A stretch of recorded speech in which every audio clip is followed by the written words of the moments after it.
Authorities of the National Drug Enforcement Agency have made huge drug seizures in the West Coast region. Two suspected traffickers were arrested at different locations in Somita and Brikama. A third suspect, according to NDA officials, managed to escape, leaving behind huge quantities of what is believed to be cannabis sativa loaded on a horse cart. Louis Mende tells us more. Over 355 kilograms of cannabis, the biggest seizure of the year, was recently confiscated from 3 suspected drug peddlers. One of them, Anso Sanyang, is a 28-year-old boy, resident in Somita village, Fonyi Belafed. The suspect was arrested by officials of the National Drug Enforcement Agency following a raid that revealed 2 cartons of suspected cannabis and some hidden in a cooking pot found in the ceilings of the compound roof of the suspect. The quantity is said to have weighed 24 kilograms in total. Altogether, he was arrested with 24 bundles, which was concealed in the ceiling.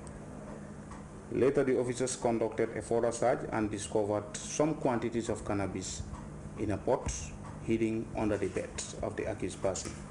He was arrested and all the quantities that were seized were escorted together with the accused person to Birkama police stations. Aliuba from Birkama Jida is another suspect currently helping NDA officials in their investigations. Acting on a tip-off, the 21-year-old was interrupted in Birkama with 23 kilograms of suspected cannabis acquired from the neighboring Kasama region. According to NDA officials, the suspected drugs were transported using this bicycle. And whilst acting on this tip-off, an ambush was laid at the outskirts of Jeddah village, waiting for his arrival. At about 0400 hours in the morning, the accused appeared with his pedal bicycle,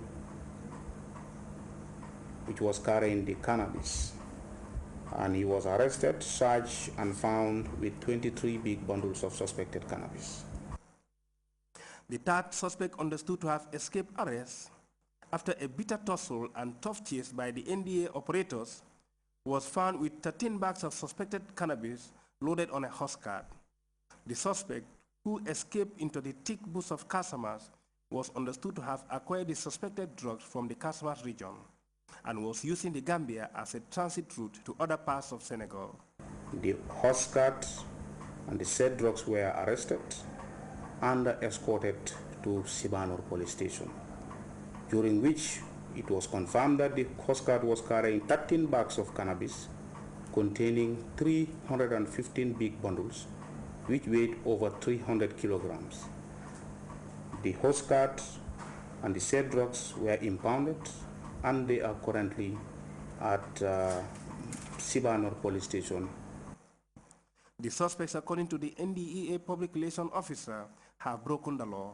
They were charged for drug trafficking contrary to Section 43(4)(e) of the Drug Control Act and dealing in prohibited drug contrary to Section 33(1)(a) of the Drug Control Act, respectively. Punishment that awaits such offenses is enormous. The potential fine of a $1 million or, in default, serve 10 years behind bars. This is latest drug seizure spearheaded by the NDEA, as resolute to sanction the consumption and prevalence of drugs in the country. But inasmuch as the agency is intensifying its war on drugs, recent development shows a worrying upsurge in the trafficking of the illicit drug cannabis. Louis Mendy, GRTS. Students of St. Mary's College of Maryland on an exchange visit in the Gambia recently held a reception in celebration of U.S. Independence Day. Mamadou Diallo was at the reception and he now reports. July 4th is American Independence Day, a national holiday in the United States where people come together to celebrate and reflect on the struggles of the founding fathers who fought to free the country from British colonial rule. In the Gambia, St. Mary's College of Maryland, through its educational and cultural exchange program, organized a reception at the Paradise Suites Hotel to celebrate the independence anniversary. The occasion brought together students of the college currently on an exchange visit, university academics, and students of the University of the Gambia. Professor Bill Roberts, president of the St. Mary's College of Maryland Educational and Cultural Exchange Program in the Gambia, spoke of the struggles of the founding fathers leading to the birth of the United States and the numerous contributions of people from different races and backgrounds that made the United States what it is today. The educational and cultural exchange program Professor Roberts continued seeks to reinforce the family ties between the United States and the Gambia.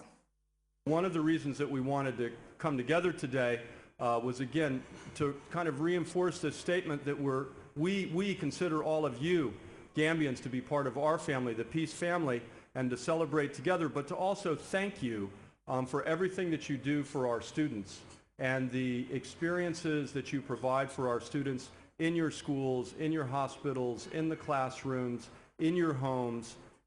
It means a great deal to us. 3 institutions were recognized for their support and help to the peace program.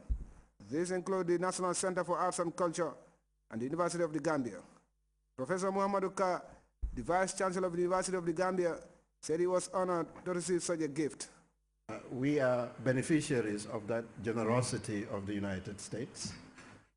I can say that I am your Vice Chancellor because of the contributions that that great country have done to me and many, many educated Gambians. And for that, we will forever be grateful and be thankful to the citizens and people of the United States. The reception was punctuated with music from a local troupe.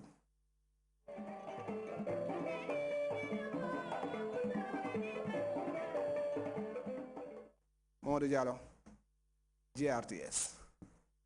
Venezuelans residing in the Gambia on Thursday celebrated their country's independence anniversary. The event, organized by the Venezuelan embassy, attracted local dignitaries and foreign diplomats. Babakar Kamara reports. Can you give us a little history?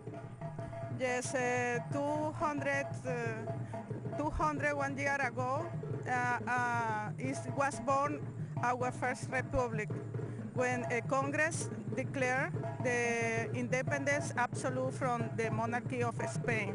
The Latin American country got freed from the clutches and cobwebs of Spanish colonialism in 1811, an independence fought by Simon Bolivar and his people to establish a revolution that represents their norms and values through diplomatic ties across the globe. Venezuela got their independence from Spain over 201 years ago. It was a revolution that was conducted by Simon de Bolivar.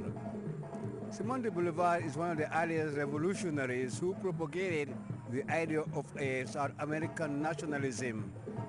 You must remember that at that time, during the colonial period, what was operating in both Latin America and North America was the Monroe Doctrine. And as far as the Monroe Doctrine is concerned, no other nation or power should have any influence in South America.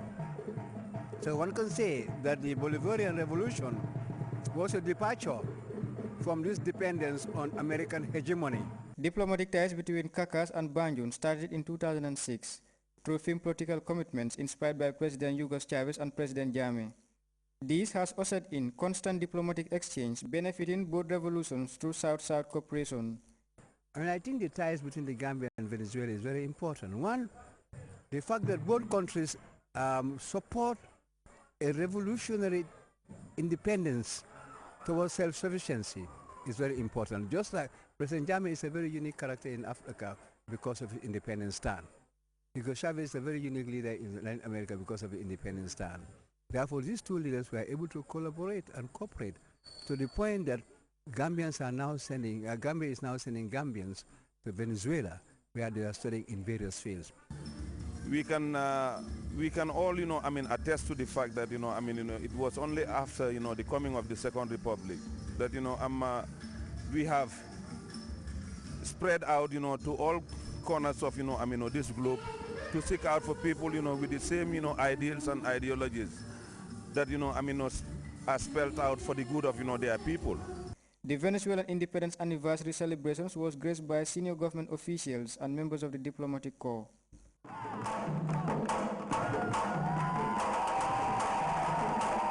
Babakar Kamara, Grts. We now take our first break. We'll be right back.